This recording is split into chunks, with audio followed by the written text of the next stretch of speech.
What's up, Wargamers? Welcome back to World of Wargaming. I'm Isaiah. Today we're going to be playing a game of Forbidden Psalm. We're going to be playing, going in order at the moment anyways, we're going to be playing My Heart Has Joined the 1,000. No plural, no S, just 1,000. Before we get into that, if you haven't considered hitting that like, subscribe, or bell notification, please consider doing it. It is a great help to me and to you because it lets you know when I post new content, which is usually every Monday, Wednesday, and Friday. If you're looking for other ways to potentially support the channel, help keep these gears and wheels a-rolling, feel free to check out the links to Patreon, Instagram, or Redbubble. Get you some cool swag. And let's get into this game of Forbidden Psalm. Ripix tells you he has been watching them from his tower. The little critters of the world. They are plotting some great evil. He has seen it in their strange dances. They gather at midnight. Go find out what they are doing and put an end to this madness.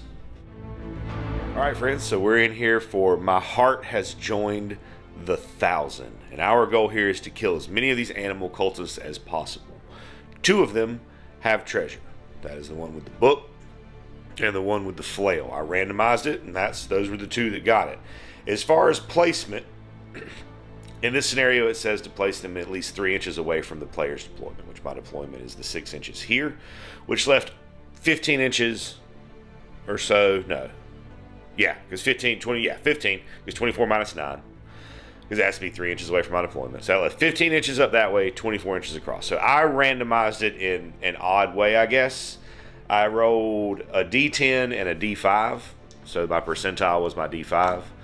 So that was 9 plus 2 on the D5, so that would be 11 inches, so I would go 11 inches up from the 9, and then I would roll 2D12 to establish where to place them here. Now, they do have to be at least 4 inches away from each other, so some of those positions had to be adjusted a little bit to accommodate for that, but that was how I went about completely randomizing the placement of the dudes. Again, you don't have to do it that way. There's nothing in the rules about doing it that way. That was just the way I figured out to do it to remove the agency of placing. So if I got lucky and some of them ended up being close, or, you know, whatever. But the dice gods put them where they wanted them to be, not Isaiah. El Bobo can double move to make contact here. I'm not able to swing at him, but these things react a little bit, work a little bit differently in the monster phase. They do not move towards me, they move towards each other, and when they get grouped up, they start summoning stuff to the board. But if they're engaged, they don't do rituals, so I'm trying to engage as many of them as I can off this initial set of movements. The Distressed Cold will move up to engage. Thazik's just going to start walking his chunky self up through the middle. He's slow. The next XP I spend has got to be on his agility, because he's got to be able to move a little bit faster than 2 inches per go. He's just gotta. On the other hand, Selt over here is ludicrously fast. Just ludicrously fast. So we're sending her way up and around to try to get over here on this backside to disrupt what those fellas have going on. And then Susie Q over here is going to just bring up that back line right there. And we'll go to the monsters. So we'll start with the ones that are engaged. Start with this one, swinging at El Bobo. He hits for a D4.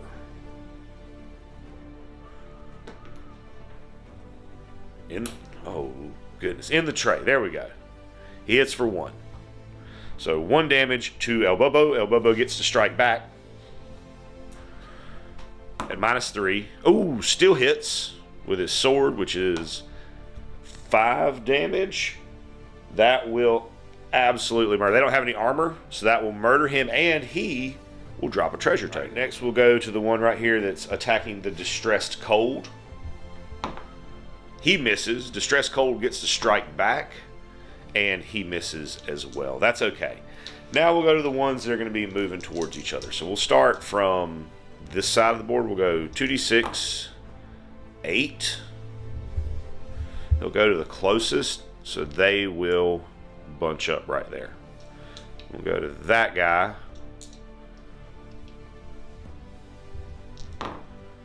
He goes 8, so he'll bunch up.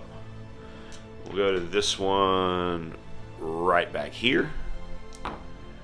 8. Now it would move towards the gathering over here, but only 2 inches, so it's not going to make it very far. Now here we've got 3 of these things enacting a ritual. So at the end of the monster phase, we get a monster based on how many of them. There's 3 of them, so it is a Morka Porka. Now I do not have any wild hog models, but what I do have are Velociraptors. So we're going to be using these for the Morka Porkers.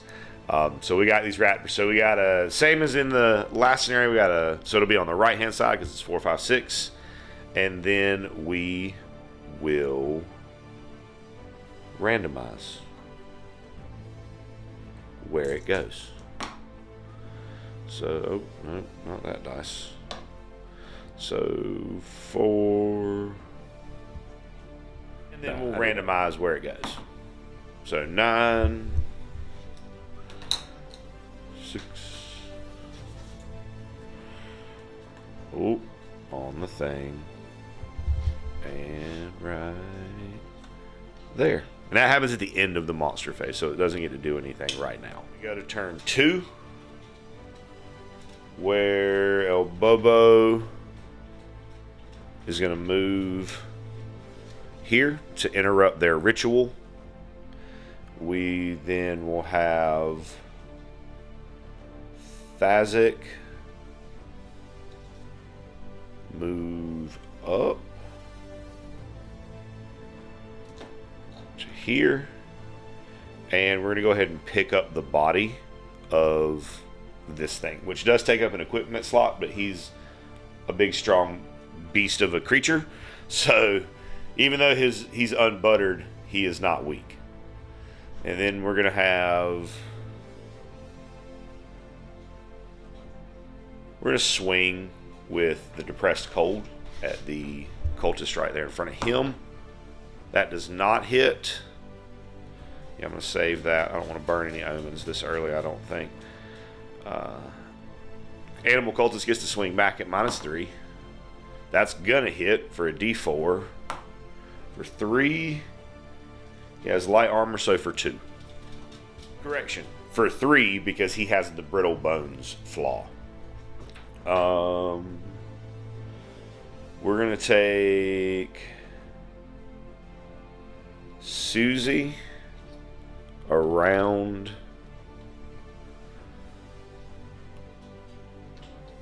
and we're going to swing with her rapier. Just straight dice. Does not hit. It gets cracked back. Does not hit. So no harm, no foul. This one needs to come get over here to help further mess up what's going on over there. So on a double move, she can come around this one and get into both of these. It's gonna put her, oh man, maybe not right there.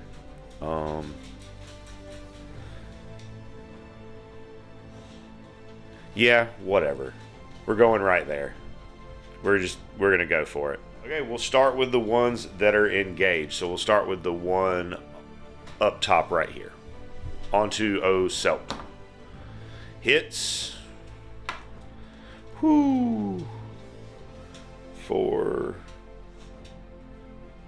3. No, for the full 4. Ouch. Selt does get to swing back. Hits, even with the -3 because of the rapier and her ball agility. All right, let's finish him off. Oh, so close. So close. All right, so 2 damage onto that. Okay, next rat at O Selt. Misses. I get to swing back. I miss as well. This rat into El Bobo. He's at -1. So that is still a 14, which is going to hit. The D4 2 against his light armor, so 1 damage. Here, and he'll be randomizing who he swings at. So on an even, he'll swing at the Distress Cold. Even, he will swing at the cold. And he will hit the cold for 3 damage. He does get to swing back, however, and I ignore the penalty because I got a friend in the fight with me. So I'm going to hit him, and I'm going to kill him. So we'll lay him down. He can be picked up at a later time to be sold to Vribrix. And then we've got the Morka Porka, who's not engaged with anything. Or the Vorkaraptor. Vorkaraptor is what I'm going to go with. You can see Ocelt, obviously, so it's going to go enough to get to her. And it will immediately make an attack. It misses its attack. I get to swing back at it. And I miss my attack as well. Turn 3. We are going to step our 2 and try to pick up this treasure. I'm going to automatically pass a test here. With an order. So I'm going to automatically pass my treasure roll test because I want whatever's in there and I don't want to take a damage. So we'll roll our D20 for a 12. Random weapon. 18. We find a great axe. Would you look at that? Okay. Distress Cold is going to double move through to there. He moves 4, so he can go 8. Yeah, he can get there. He's not going to be able to swing, but he's going to be able to provide some support. So, after last game, Susie's inventory she has 1 current inventory slot, which she's going to use to pick up the animal cultist body and then stay put. This is gone. El Bobo is going to swing at this rat thing. He's going to miss. He's going to miss. That's fine. Ocelt is going to swing at the already injured. Oh, wait, hold on. That one gets to swing back at me. And misses. Ocelt will swing at the already injured cultist. 12 plus her... Yep, agility 3. That will hit. And I can't fail here.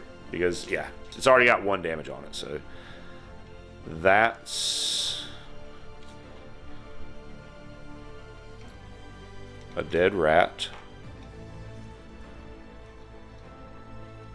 And that's all of my activations. So we will go to bad guys. So we'll start with this one, who will randomize on an even. He will attack El Bobo. Even, he shall attack the Bobo. Getting a 15 minus 1, 14 hits for 1 damage with his light armor, so no damage. Sweet, I get to crack back. And I miss. That's okay. That one has to swing at Ocelt. Misses. Thank you. Goodness. I get to crack back. Oh, I threw that dice all the way across. Ocelt gets to crack back. Misses on a 2. Target number is always 12. Or, yeah. Base target number is always 12. So that's what we're always shooting for, but then you get your modifiers. The monsters don't get any modifiers. They always just are looking for 12s. And then the Vorkaraptor will swing at Ocelt. Misses, thank goodness. And Ocelt will swing back at it and hit for a D6. 4. So it will take 4 damage. It does not. It has armor 1, so it'll take 3 damage. Okay, bringing us to turn 4. Okay, so we're going to start off with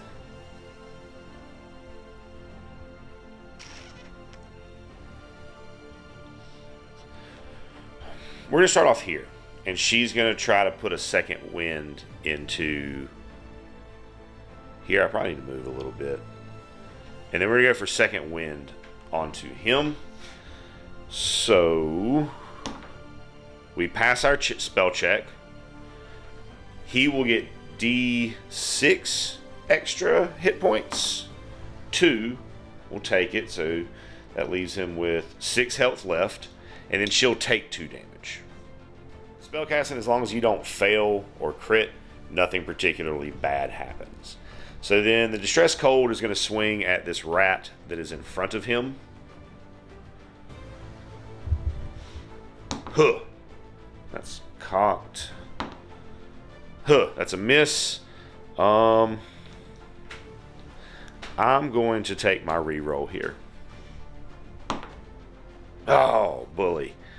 Mouse gets to crack back at me. No hit. El Bobo will swing. 8 plus 2. Nope, that is a miss. Gets to crack back. Misses. Oselt will swing at the rat. Nope. Misses. Rat will swing back. Hits. Ooh, jeez. For only for 1. That's okay. That's not too bad. We'll then move up, and we'll go to monsters. So we'll start with this one, who will randomize. On even, he'll attack the Bobo. That is an even dice on a 6. So he'll attack the Bobo. It's a 17, even with the -1. That's a hit. 4 goes to 3 for my light armor. So 3 damage to the Bobo, because the D4 is the damage for the cultist weapon. And then we'll go to Bobo striking back. Now here I suffer no penalty. Let's see if I can hit. I can. Wait. No, I can't. Because it's -3 and I'm only +2. So, never mind. No, I cannot. We'll go to the one touching Oselt. Also hits. Ooh, mercy. For 2 damage. Oh, she beat up. Oh, she beat up pretty bad. Oselt does get to crack back. Maybe I can hit. Nope. No, I cannot. And then Vorka also hits. And this one's a D8. This is probably going to be lights out Irene. Yep. So Elsa falls down. She gone. She was not carrying anything, so nothing to worry about there. That was the last monster, so it comes back to me on turn 5. I'm going to start with Thazik into that. Oh, threw my dice again. Into that rat. Come on. Cultist. Give me a hit, bro. 10 plus strength 2 is a hit. And I'm gonna just roll. Come on, 3 or better. That's a 2. Crack back on me at -3. And hits, goodness gracious, for 2 damage. Because it rolls a 2. I have brittle bones, so it goes to 3. I have light armor, so that goes to back to 2. Okay, so the Bobo. So the rules are kind of unclear on this, but I'm gonna say it's allowed. Like, I don't want to disengage with the enemy. I just want to use my movement to stay in contact and scoot around, which I would think would be allowed. If it's not, or if I'm just missing something in the book as I've read, let me know and I'll make the adjustments. But I think it makes sense that I would be able to use my movement is like to stay in contact, but just slide around them a little bit to make room for friends. So we're going to do that and then take a swing. Thank goodness he hit. Any amount of... Oh no, I need a 3 or better. Because I'm swinging at this one. So I got the 3. So that kills that rat. This one, or Thazak can then move up to swing at the other rat. Hits. Yeah.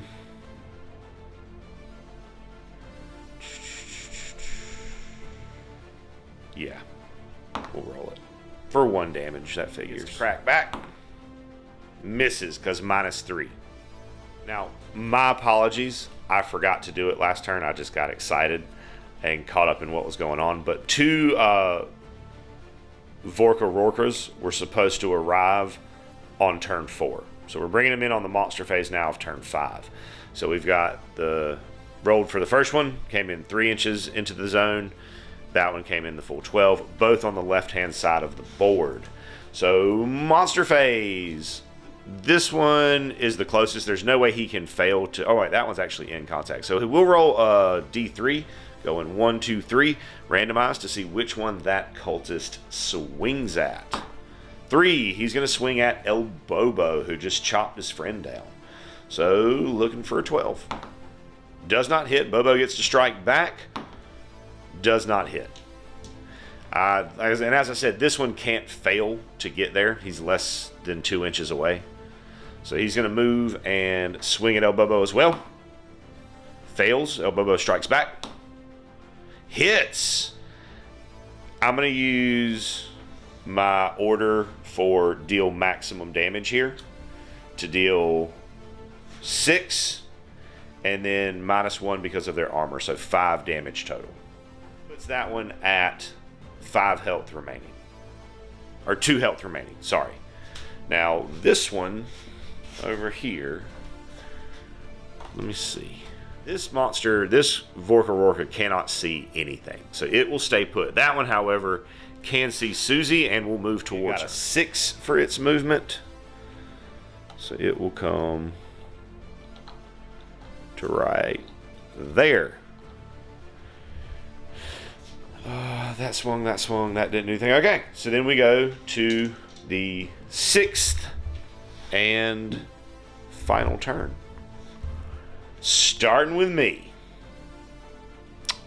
So we're gonna swing with the Distressed Cold.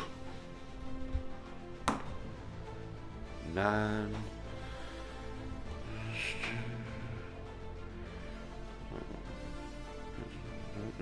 But what I can do here is I'm going to use this order to remove a downed model from play and have it auto-save pass its death save to go ahead and get Oselt out of there safely.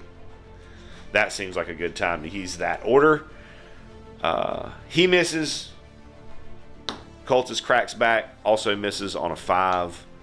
We're going to send in Big Swinger Man, Mr. Thazak. Thazak swinging 9 plus his modifier, which is 3 on his strength. So that's a 12. That will hit with a freaking D10, baby. Dead. Oh my goodness. So just mushed. Cloven. He falls down. I'm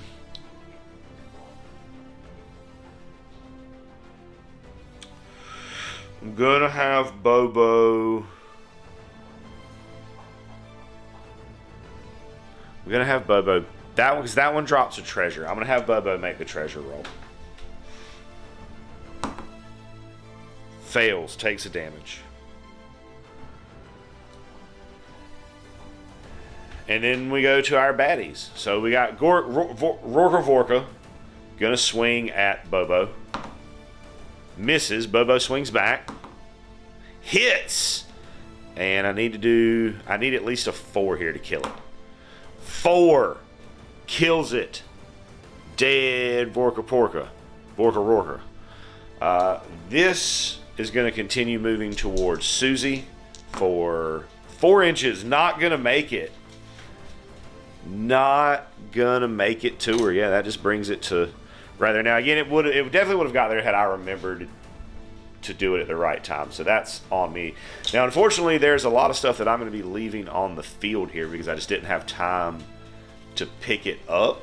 So that's Kind of a bummer, but it happens. We'll go to the post game where we have to roll on the injury table for Osel, because she passes her death save because of the order, the omen, but she still has to take the injury roll save. 7,